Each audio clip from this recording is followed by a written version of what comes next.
Katakan bersama saya orang yang paling disayang sama Tuhan.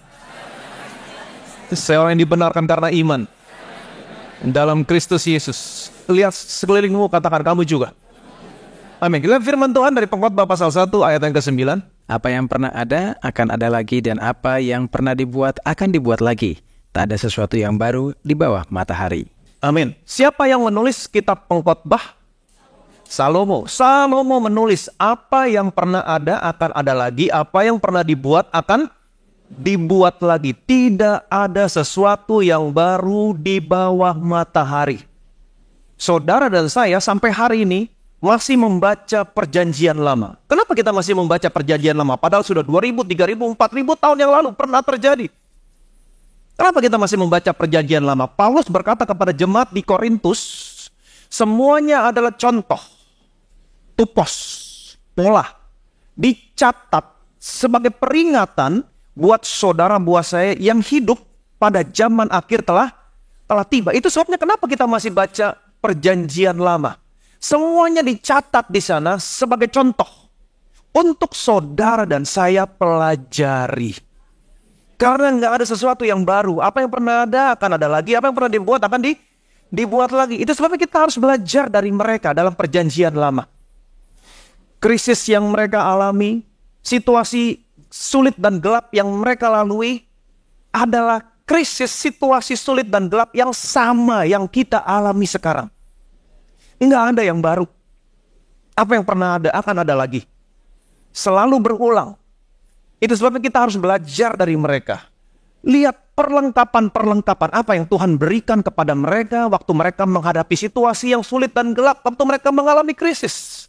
Lihat respon mereka, lihat tindakan apa yang mereka lakukan, hikmat apa yang mereka dapat dari Tuhan waktu mereka menghadapi krisis. Atau mereka dalam situasi yang sulit dan gelap. Supaya saudara dan saya tahu respon apa yang harus kita berikan, bagaimana tindakan kita waktu menghadapi krisis situasi yang sulit dan gelap, supaya kita bisa mendapatkan hasil yang sama seperti mereka. Kita harus belajar. Jadi saudara perlu mengerti apa yang dikatakan Salomo. Tidak ada sesuatu yang baru di bawah matahari, nggak ada. Apa yang pernah ada, akan ada lagi. Apa yang pernah dibuat, akan dibuat lagi. Kita perlu belajar dari orang-orang yang berada dalam perjanjian lama. 2 Petrus 3 ayat yang ke-8. Akan tetapi saudara-saudaraku yang kekasih, yang satu ini tidak boleh kamu lupakan, yaitu bahwa di hadapan Tuhan, 1 hari sama seperti 1000 tahun, dan 1000 tahun sama seperti 1 hari. Akan tetapi saudara-saudaraku yang kekasih, yang satu ini tidak boleh kamu lupakan. Yang satu ini nggak boleh kamu lupakan. Apa itu? Di hadapan Tuhan, 1000 tahun sama dengan 1 hari. 1 hari sama dengan 1000 tahun. Yang satu ini jangan kamu lupakan. Kemudian saudara akan menemukan teriakan-teriakan bangsa Israel di akhir zaman ini. Hosea mencatat teriakan-teriakan bangsa Israel di akhir zaman. Ia akan menghidupkan kita sesudah 2 hari. Pada hari yang ketiga, ia akan membangkitkan kita, dan kita akan hidup di hadapannya. Ia akan menghidupkan kita sesudah 2 hari. Pada hari yang ketiga, ia akan membangkitkan kita dan kita akan hidup di hadapannya. Pertanyaan saya, sejak Yesus datang ke dalam dunia ini, mati di atas kayu salib, sampai dengan hari ini, 10 Maret 2024, sudah berapa tahun? Sudah berapa tahun, sudah berapa bulan, sudah berapa hari? 2023 tahun, 2 bulan, 10 hari. Kalau saudara mau hitung berapa hari, saudara perlu kalkulator. Tapi gampangnya 2023 tahun, 2 bulan, dan 10 hari. Betul? Berarti sudah 2000 tahun lebih. Ingat baik-baik, di hadapan Tuhan, 1000 tahun sama dengan 1 hari. 1 hari sama dengan 1000 tahun. Artinya kalau sudah 2023 tahun lebih, artinya sudah berapa hari di hadapan Tuhan? 2 hari lebih. Artinya hari ini saudara dan saya hidup di hadapan Tuhan pada hari yang ketiga. Jangan kamu lupakan ini. Apa yang terjadi pada hari ketiga? Ia akan menghidupkan kita sesudah 2 hari. Ia akan menghidupkan kita. Ia akan membangkitkan kita. Dan kita akan hidup di hadapannya. Dengan kata lain, mempelai laki-laki, Yesus akan menghidupkan mempelai perempuan gerejanya dan akan membangkitkan mempelai perempuan gerejanya, dan dia akan mengangkat saudara dan saya ke surga, hidup di hadapannya sampai selama-lamanya. Saya mau kasih tahu sama saudara, waktu kedatangannya semakin singkat. Sekali lagi saya ulangi, waktu kedatangannya semakin singkat. Tetapi sebelum dia datang menjemput saudara, naik ke surga, hidup di hadapannya selama-lamanya, apa yang akan Yesus lakukan terhadap gerejanya? Ia akan menghidupkan saudara dan saya sesudah hari yang kedua, dan dia akan membangkitkan kamu pada hari yang ketiga. Kata menghidupkan di sini terjemahannya adalah cayah, yang artinya to heal, to restore, to health. Pada hari yang ketiga, dia akan menyembuhkan penyakitmu. Amin. Dan dia akan memulihkan kesehatanmu. Ingat prinsipnya, ia akan menghidupkan kita sesudah 2 hari, dan pada hari yang ketiga, ia akan membangkitkan kita. Jadi apa yang Tuhan sediakan di hari yang ketiga? Kesembuhan. Kesehatanmu dipulihkan. Ini yang Tuhan sediakan di hari yang ketiga buat saudara, buat saya. 2 Raja-Raja. Baliklah dan katakanlah kepada Hizkia, raja umatku, beginilah firman Tuhan, Allah Daud, bapa leluhurmu. Telah kudengar doamu dan telah kulihat air matamu. Sesungguhnya aku akan menyembuhkan engkau. Pada hari yang ketiga, engkau akan pergi ke rumah Tuhan. Waktu Raja Hizkia sakit, datang firman Tuhan melalui Nabi Yesaya berkata kepada Raja Hizkia, engkau akan mati dan engkau tidak akan menjadi sembuh kembali. Kemudian Raja Hizkia dia berdoa sama Tuhan, dia menangis. Belum lagi Yesaya keluar, datang firman Tuhan kembali kepada Nabi Yesaya, kamu kembali. Katakan kepada Hizkia, sesungguhnya aku akan menyembuhkan kamu dan kamu akan pergi ke rumah Tuhan pada hari yang keberapa? Pada hari yang ketiga. Aku akan menyembuhkan kamu dan pada hari yang ketiga kamu akan pergi ke rumah Tuhan. Pada hari yang ketiga kamu akan pergi ke rumah Tuhan. Aku akan menyembuhkan kamu. Amin. Saya mau menasehati saudara, sekaligus ingin memberikan semangat sama saudara. Menjelang kedatangan Tuhan yang semakin singkat, saudara dan saya harus semakin rajin datang ke gereja. Nggak semua bilang amin. Termasuk care group. Lebih sedikit lagi yang bilang amin. Kamu harus semakin giat datang ke gereja. Amin. Firman Tuhan berkata, janganlah kamu meninggalkan pertemuan-pertemuan ibadah kamu. Sebaliknya, semakin giat melakukannya menjelang kedatangan hari Tuhan. Menjelang kedatangan hari Tuhan. Sebab persekutuanmu dengan Tuhan tidak akan sia-sia. Kamu datang hari Minggu, kamu datang di care group, nggak ada yang sia-sia. Kenapa? Ada kesembuhan di sana. Hari yang ketiga, Tuhan menyediakan kesembuhan. Kesehatanmu dipulihkan. Amin. Jadi apapun keadaanmu, lagi sulit, lagi senang, lagi sukacita, lagi bimbang, datang ke gereja. Amin. Datang ke gereja. Jangan pernah meninggalkan pertemuan-pertemuan ibadahmu. Tapi sebaliknya, lakukan semakin giat menjelang kedatangan hari Tuhan. Karena persekutuanmu dengan Tuhan tidak akan pernah sia-sia. Setelah pelajari gereja mula-mula, waktu mereka ada dalam kesulitan, mereka ada dalam masalah, mereka berkumpul bersama-sama, mereka berdoa, mereka memecah-mecahkan roti. Sesuatu yang baik terjadi. Mujizat terjadi. Jadi dari cerita Hizkia di sini kita tahu bahwa pada hari yang ketiga Tuhan menyediakan kesembuhan buat saudara. Amin. Ada provision, ada berkat yang sudah Tuhan sediakan buat kamu. Yang pertama adalah kesembuhan. Bukan hanya kesembuhan, tapi apapun yang kamu butuhkan, semuanya tersedia. Tuhan sediakan buat saudara, buat saya. Saudara masih ingat cerita tentang Abraham? Allah memerintahkan kepada Abraham supaya membawa Ishak dan mempersembahkan Ishak di satu bukit. Yang kita tahu pada akhirnya bukit itu bernama Bukit Moria. Tapi pada awalnya Allah tidak memberitahukan ke bukit yang mana. Perhatikan baik-baik. Kejadian pasal 22 ayat yang keempat. Ketika pada hari ketiga Abraham melayangkan pandangannya, kelihatanlah kepadanya tempat itu dari jauh. Ketika pada hari ketiga, katakan bersama saya hari ketiga. Setiap nama yang muncul, setiap angka yang muncul bukan untuk penuh-penuhin Alkitab. Tapi ada arti yang signifikan yang Tuhan mau kasih tahu sama saudara sama saya. Dari tadi dikatakan hari yang ketiga, hari yang ketiga, hari yang ketiga. Saudara dan saya hidup di hari yang ketiga. Ketika pada hari ketiga Abraham melayangkan pandangnya, kelihatanlah kepadanya tempat itu dari jauh. Pada awalnya Allah tidak memberitahukan kemana Abraham membawa Ishak untuk dipersembahkan. Abraham hanya mendengar firman Tuhan, dia percaya, dan dia melangkah dengan iman. Percaya, melangkah dengan iman. Dia tidak tahu harus kemana, tapi dia hanya percaya, dia melangkah dengan iman. Dan pada hari yang ketiga, dia melihat tempat itu dari kejauhan. Pada awalnya dia nggak tahu. Ayat yang ke-7 sampai 9. Lalu berkatalah Ishak kepada Abraham, ayahnya, "Bapa," saut Abraham, "Ya anakku." Bertanyalah ia, "Di sini sudah ada api dan kayu, tetapi di manakah anak domba untuk korban bakaran itu?" Saut Abraham, "Allah yang akan menyediakan anak domba untuk korban bakaran baginya, anakku." Demikianlah keduanya berjalan bersama-sama, sampailah mereka ke tempat yang dikatakan Allah kepadanya. Lalu Abraham mendirikan mezbah di situ, disusunnya kayu, diikatnya Ishak anaknya itu, dan diletakkannya di mezbah itu di atas kayu api. Abraham pada awalnya dia tidak tahu harus kemana. Dia hanya mendengar firman Tuhan dan dia hanya percaya. Dia melangkah. Itu sebabnya firman Tuhan berkata, "Firman-Mu adalah pelita bagi kakiku, terang bagi jalanku." Dia mendengar firman Tuhan, dia ikutin firman Tuhan, dia melangkah. Setiap langkahnya adalah langkah iman. Setiap langkahnya adalah langkah iman. Semakin dia melangkah, langkahnya semakin jelas.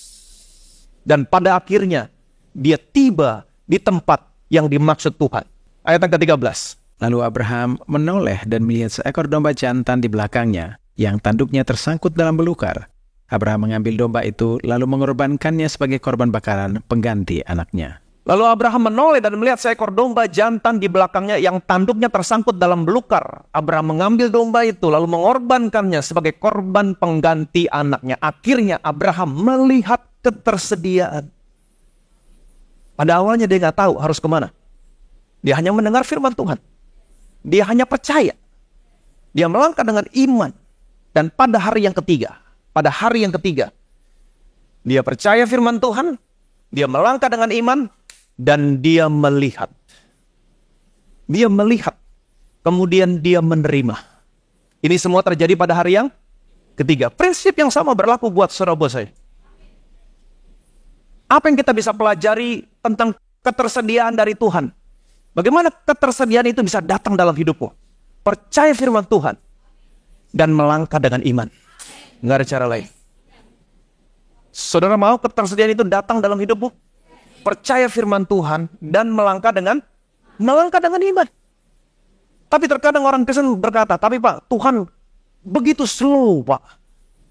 Kenapa ketersediaan itu selalu berlambat-lambat datang sama saya? Tuhan terlalu slow." Bahkan terkesan terjadi penundaan. Kenapa? Karena Tuhan mau saudara dan saya selalu bergantung sama Dia setiap hari. Itu sebabnya Tuhan Yesus mengajarkan murid-muridnya berdoa dalam doa Bapa kami, "Give us this day our daily bread." Bukan weekly bread, bukan yearly bread, tapi daily bread. Setiap hari. Kenapa? Karena Tuhan mau saudara bergantung sama Dia setiap hari. Tuhan kasih mana kepada bangsa Israel setiap hari. Nggak pernah terlambat.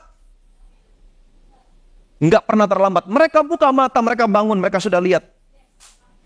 Nggak pernah mereka bangun dan Tuhan mana-mananya. Nggak pernah. Sudah ada.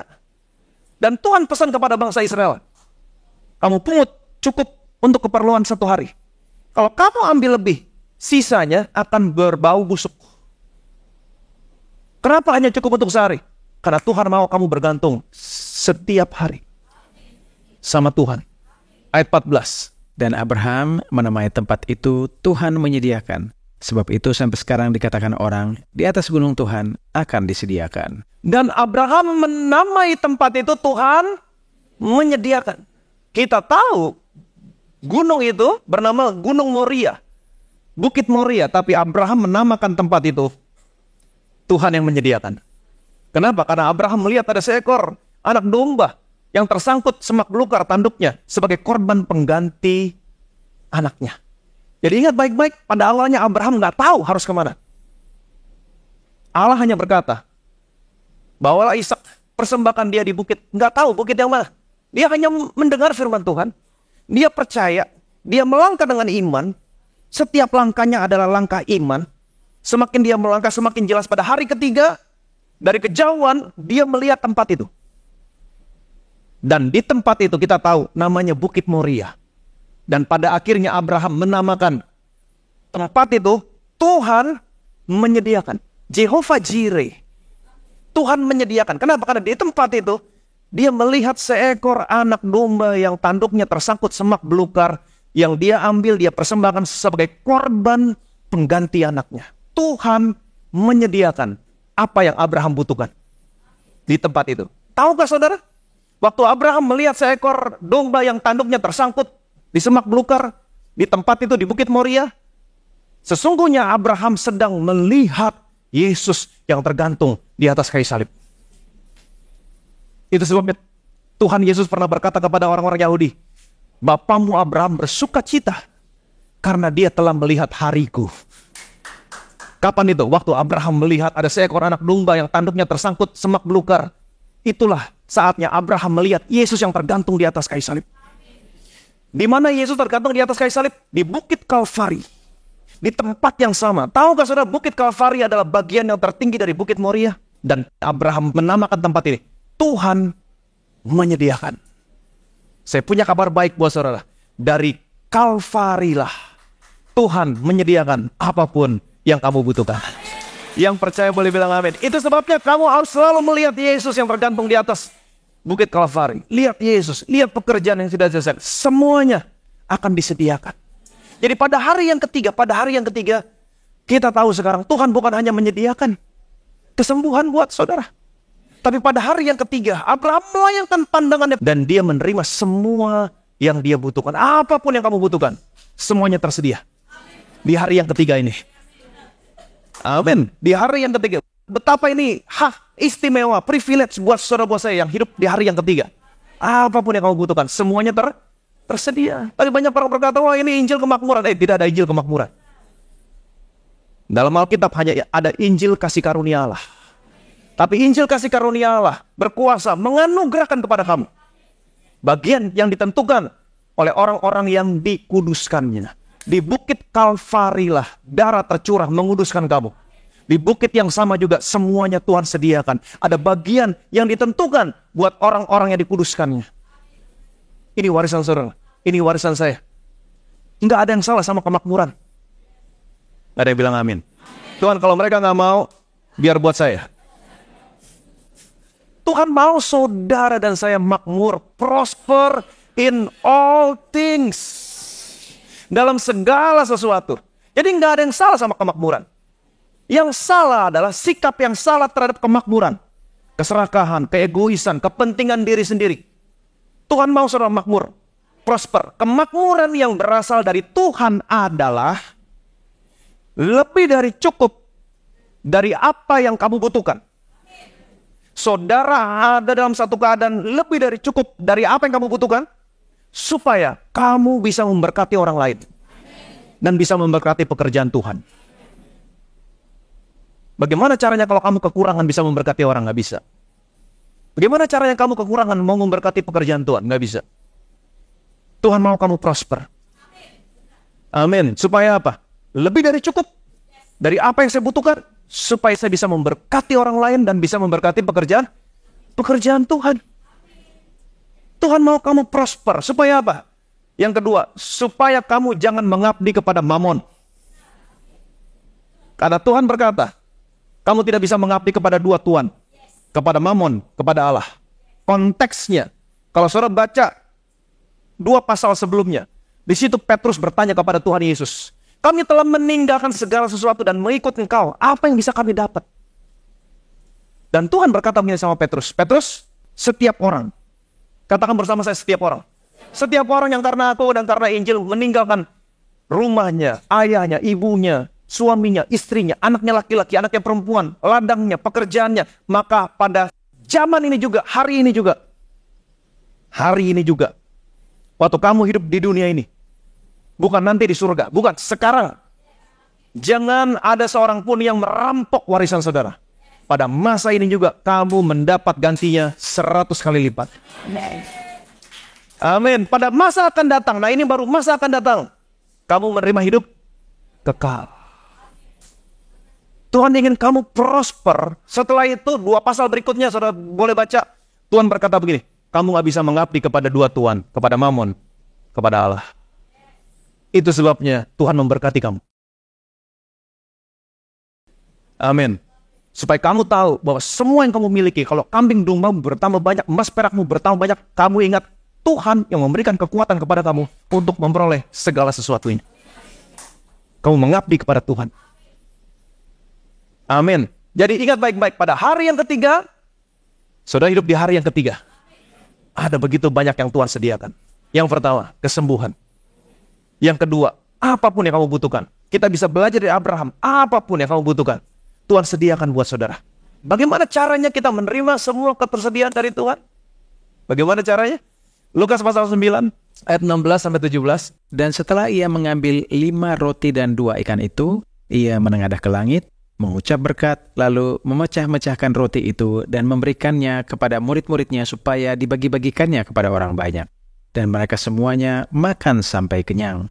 Kemudian dikumpulkan potongan-potongan roti yang sisa sebanyak 12 bakul. Ada 5 hal di sini yang Yesus lakukan. Yang pertama, ia mengambil 5 roti dan 2 ikan. Yang kedua, dia menengadah ke langit. Yang ketiga, dia mengucap syukur. Yang keempat, dia memecah-mecahkan roti itu. Yang kelima, dia memberikan kepada murid-muridnya untuk dibagikan kepada orang banyak. Setelah itu mereka makan sampai kenyang. Kemudian dikumpulkan potongan-potongan roti yang sisa sebanyak 12. Terjadi mujizat pelipat gandaan. Pertanyaan saya, kapan mujizat pelipat gandaan terjadi saat itu? Kapan? Di bagian yang mana? Apakah waktu Yesus mengambil 5 roti 2 ikan? Apakah waktu dia menengadah ke langit? Apakah waktu dia mengucap syukur?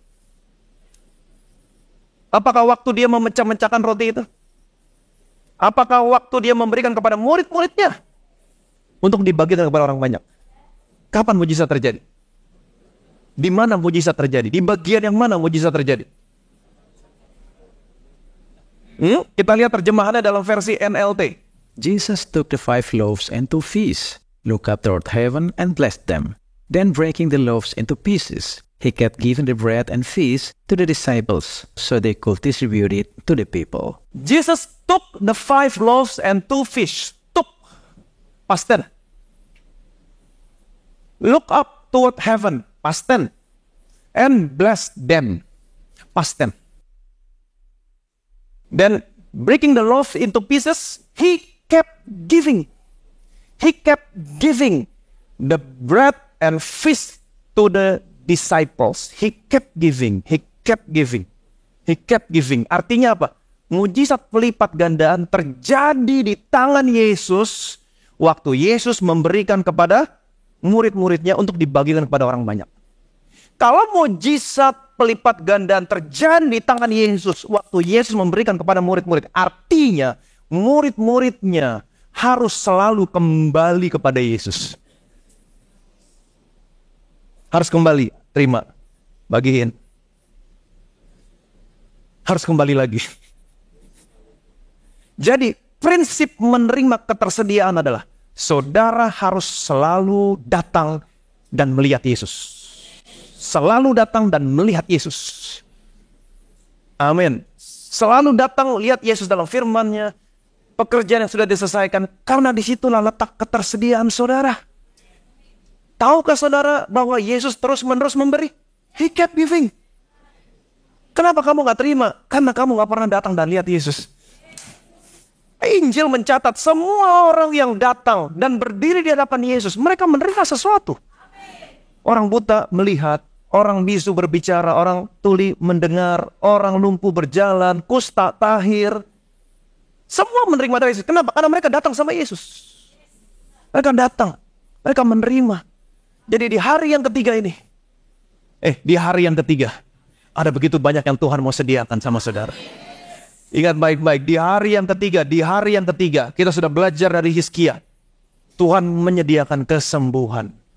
Aku akan menyembuhkan penyakitmu. Pada hari yang ketiga, kamu akan pergi ke rumah Tuhan. Jadi jangan pernah tinggalkan pertemuan-pertemuan ibadahmu. Justru menjelang kedatangan Tuhan, kamu harus semakin giat melakukannya. Dan ingat baik-baik, persekutuanmu dengan Tuhan nggak pernah sia-sia. Ada kesembuhan yang Tuhan mau berikan sama kamu. Amin, ada kesembuhan. Bukannya kesembuhan, tapi ada banyak berkat yang Tuhan mau berikan sama kamu. Abraham, dia hanya percaya. Apa yang terjadi? Pada hari yang ketiga. Ketika hari yang ketiga, dia melihat suatu tempat. Tempat itu namanya Bukit Moria.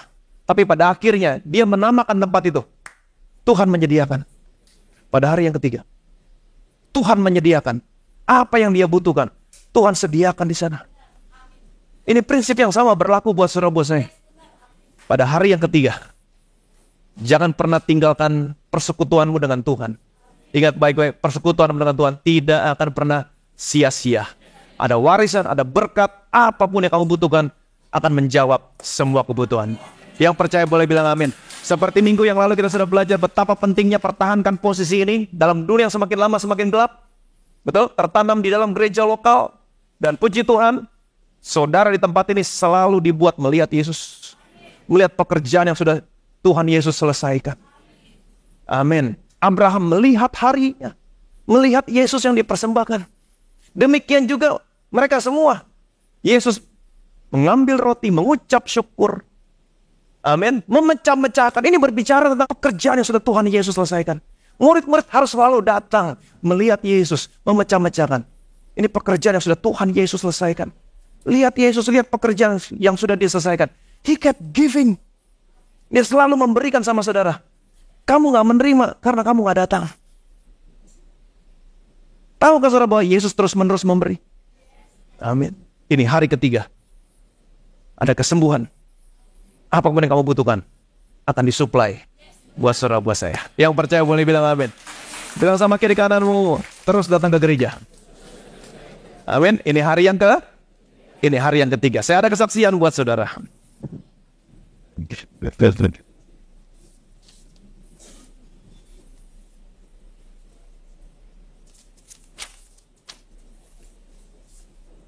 Shalom, nama saya Ibu Linda.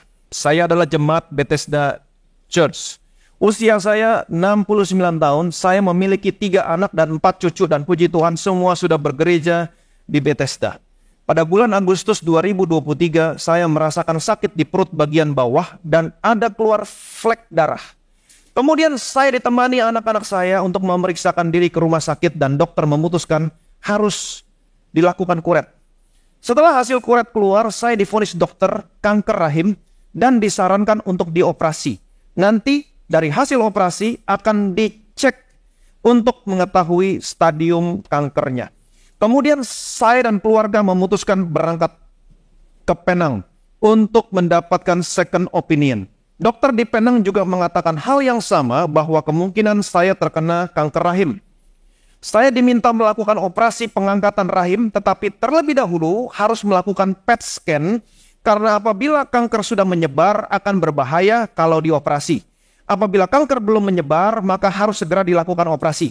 Akan tetapi dari hasil darah saya saat itu menunjukkan fungsi ginjal tidak baik sehingga tidak bisa dilakukan operasi untuk pengangkatan rahim. Rasanya dunia saya seakan runtuh, seperti tidak ada jalan keluar. Semua keluarga merasa down, takut, dan cemas, semuanya itu menjadi satu. Tetapi sekali lagi, kami menawan segala pikiran kami. Kami diingatkan sesuai dengan tema Bethesda Church di tahun 2023, Divine Restoration. Maka saya dan keluarga hanya fokus berdoa, terus minta pemulihan, kesehatan dari Tuhan Yesus. Kami tidak mau mengikuti kekhawatiran kami dan hanya bergantung sepenuhnya pada janji Tuhan. Dan puji Tuhan, Tuhan mendengarkan doa kami. Hasil PET scan saya baik, tidak ada penyebaran kanker, dan entah bagaimana dokter sampai bingung karena fungsi ginjal saya kembali normal lagi. Sehingga saya bisa melakukan operasi pengangkatan rahim. Semua jalan pengobatan dilancarkan Tuhan, padahal pikiran kami sudah jauh dan kalut kemana-mana. Sebelum operasi di Penang, Pastor Ivan mendoakan saya dan saya percaya Tuhan sendiri yang menyembuhkan saya lewat tangan para dokter dan perawat. Selama di Penang, saya ditemani oleh semua keluarga saya, bahkan adik saya yang di Amerika pun khusus datang menemani saya. Tuhan tahu saya sangat butuh dukungan dan luar biasa bagaimana Tuhan selalu menghibur dan menguatkan saya. Bahkan untuk hal-hal yang kecil sekalipun Tuhan peduli dan Tuhan menyediakan semuanya. Tuhan menyediakan semuanya. Setelah menjalani operasi dan menunggu akhirnya hasil pemeriksaan keluar. Menurut dokter, kanker saya masih stadium awal. Tidak ada penyebaran dan tidak perlu kemoterapi. Sungguh luar biasa pertolongan Tuhan, tidak pernah terlambat. Saya hanya dianjurkan untuk menjalani radioterapi sebanyak 27 kali, setiap radiasi kurang lebih 15 menit. Saya menjalani semua itu sambil terus berdoa, memohon kekuatan dan damai sejahtera dari Tuhan. Selama proses tersebut, kondisi kesehatan saya naik turun. Hanya dengan kekuatan dan pertolongan Tuhan, saya bisa melalui semuanya. Proses radiasi telah selesai di bulan November 2023 dan bulan Januari 2024 saya disuruh datang ke Penang lagi untuk melakukan PET scan untuk melihat apakah hasil ada sel kanker di tubuh saya. Saya memutuskan untuk tidak khawatir dan tetap rest. Bahkan selama bulan Desember 2023 saya masih traveling dengan keluarga dan selama traveling saya sehat sempurna. Sungguh Tuhan Yesus sangat baik. Pada bulan Januari 2024 sebelum saya berangkat ke Penang untuk pemeriksaan kembali, siang sebelum saya menaiki pesawat dan karena licin saya terjatuh sampai terlentang. Puji Tuhan saya masih bisa berdiri dan berjalan sampai satu pesawat heran saya masih bisa kuat untuk langsung berdiri. Tubuh saya terasa sedikit sakit, tapi yang paling saya khawatirkan adalah karena ada banyak yang berkata kalau radiasi membuat tulang sangat rapuh. Banyak ketakutan di pikiran saya. Belum lagi memikirkan hasil PET scan. Tetapi sekali lagi saya diingatkan khotbah Pastor Ivan untuk menjaga hati saya dengan segala kewaspadaan. Saya percaya bukan karena kebetulan tema Bethesda di tahun 2024 adalah The Provision is in the Vision. Saya yakin Tuhan menjaga saya seperti biji mata Tuhan. Dan sesuai yang saya percaya itu memang benar terjadi. Januari 15, 2024 hasil PET scan keluar, saya dinyatakan sudah bersih dari kanker dan tidak ada satupun tulang saya yang patah. Janji Tuhan ya dan amin. Bahkan di masa tua saya, Tuhan selalu setia dan menggendong saya. Sampai masa tuamu pun, kamu tetap berbuah. Menjadi gemuk dan segar. Begitu banyak mujizat dan kebaikan Tuhan Yesus nyatakan. Kalau saya ceritakan satu persatu, tidak akan ada habis-habisnya. Tuhan Yesus sangat dahsyat. Puji Tuhan. Terima kasih Tuhan Yesus. Terima kasih untuk dukungan doa dari Care Group anak-anak saya.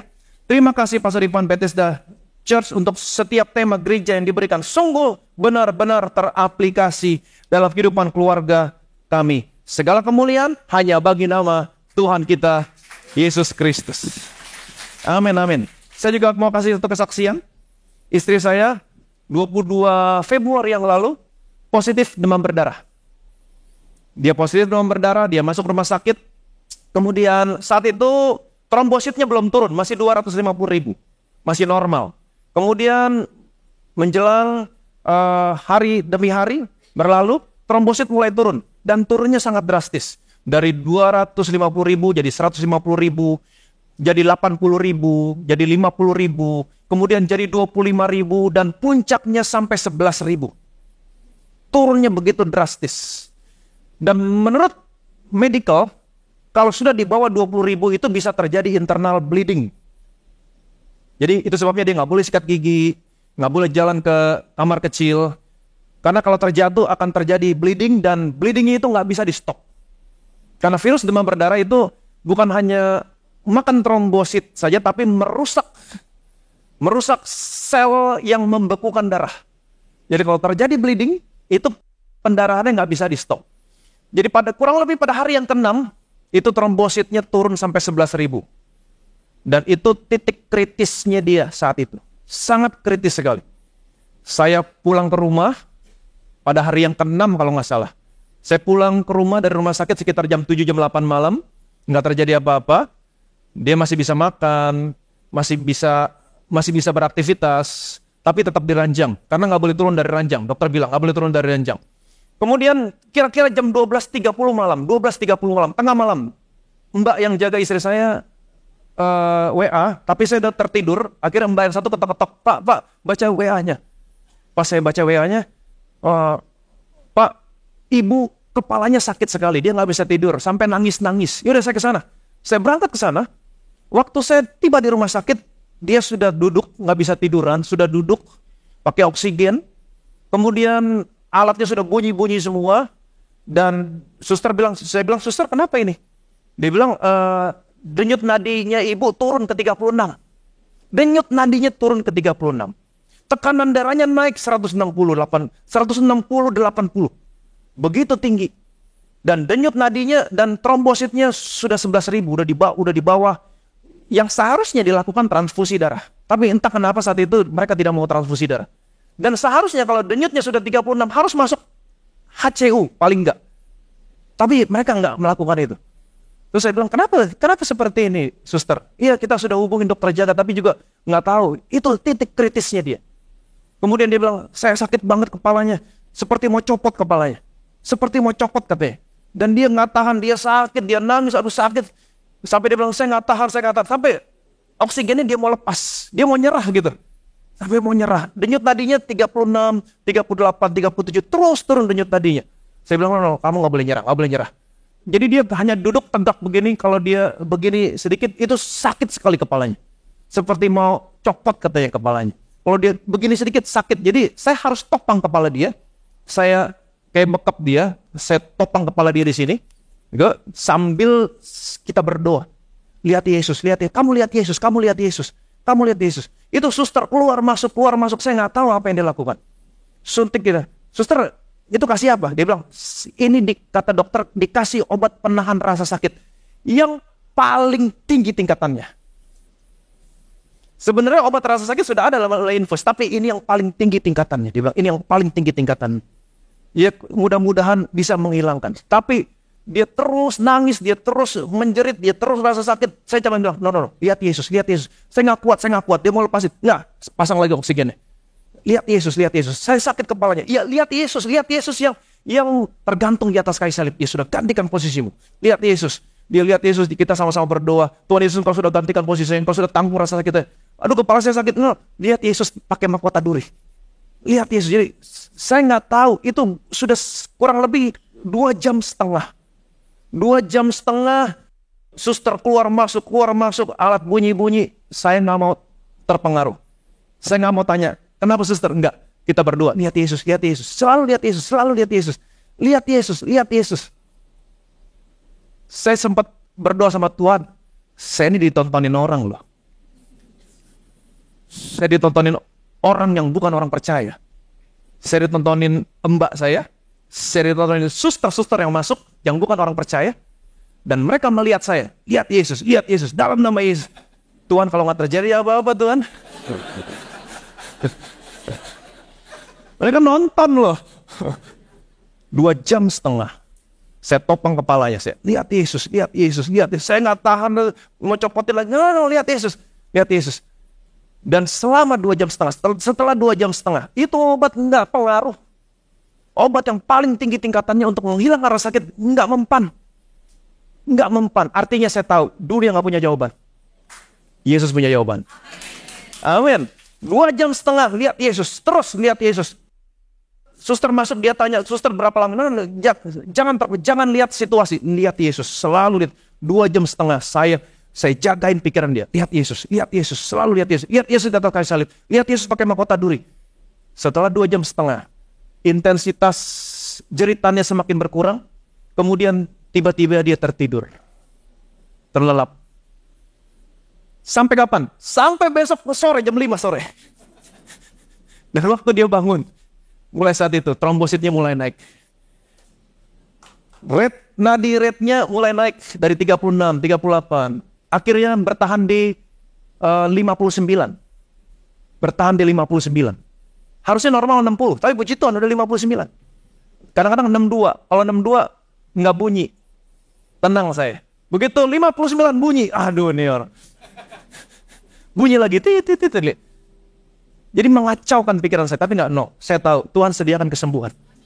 Amin. Sejak saat itu trombosit mulai naik 18.000, 25.000, 50.000, ke 125.000, akhirnya 150.000, akhirnya normal 250.000. Amin. Setelah dia keluar dari rumah sakit, kita ketemu salah satu dokter, dia profesor, internis. Dia bilang, sini saya baca laporannya. Dia baca laporannya. Dia bilang, ini harusnya kamu udah gak ada. Harusnya kamu sudah mengalami dengue shock. Karena kalau trombosit udah di bawah 20.000, 11.000, itu kamu akan terjadi internal bleeding. Di mana-mana internal bleeding, dari kuping, dari mata, di dalam tubuh juga terjadi internal. Dan kalau terjadi internal bleeding, nggak akan ada yang bisa stop. Dan kalau heart rate nadi itu di bawah 30, di bawah 37, itu juga fatal. Paru-paru kamu nggak bisa memompa oksigen sampai ke otak. Kemudian di chamber-chamber paru-paru itu akan terisi darah dan akan mengakibatkan kegagalan paru-paru. Dia baca semua laporannya. Ini harusnya kamu, dia bilang, ini mujizat. Dan waktu saya tanya, waktu kita berdoa, apa yang kamu rasakan? Saya cuma ngerasain sakit pertama-tama aja. Tapi setelah itu, saya seperti nggak merasakan apa-apa. Dia cuma dengar saya, lihat Yesus, lihat Yesus, lihat Yesus. Kemudian dia tertidur. Dan saya percaya ketika dia memandang Yesus, rasa sakitnya sudah ditanggung di atas kayu salib. Amin. Jadi betapa pentingnya kita melihat Yesus. Selalu melihat Yesus. Nggak ada yang saya lakukan. Saya cuma jagain dia. Lihat Yesus, lihat Yesus. Waktu dia mau jalan, lihat Yesus, lihat Yesus. Lihat Yesus, lihat Yesus yang tergantung. Lihat dia sudah hancur-hancuran. Lihat kepala saya sakit banget kayak mau copot. Lihat Yesus pakai mahkota duri.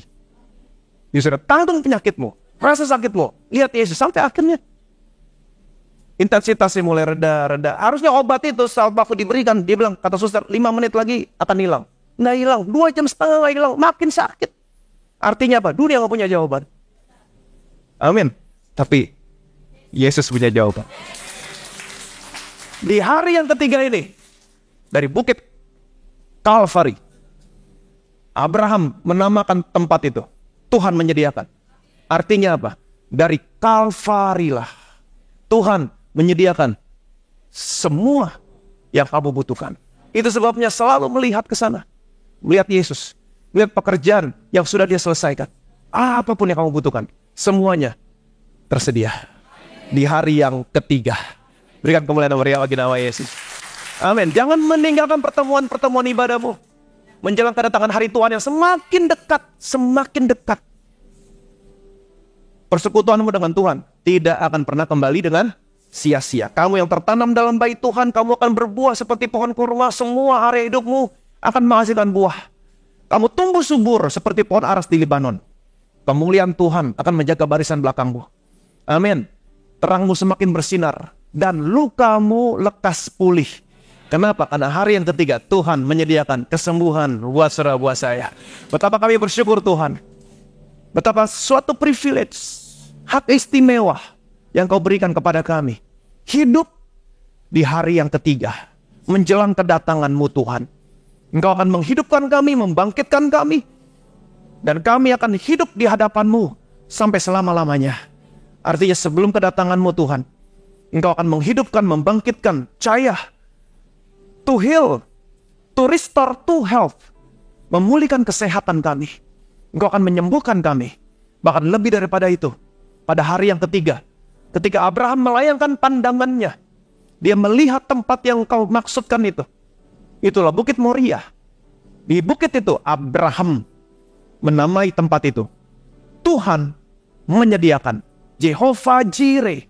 Kenapa? Karena Abraham melihat seekor anak domba yang tersangkut tanduknya di semak belukar, di kayu.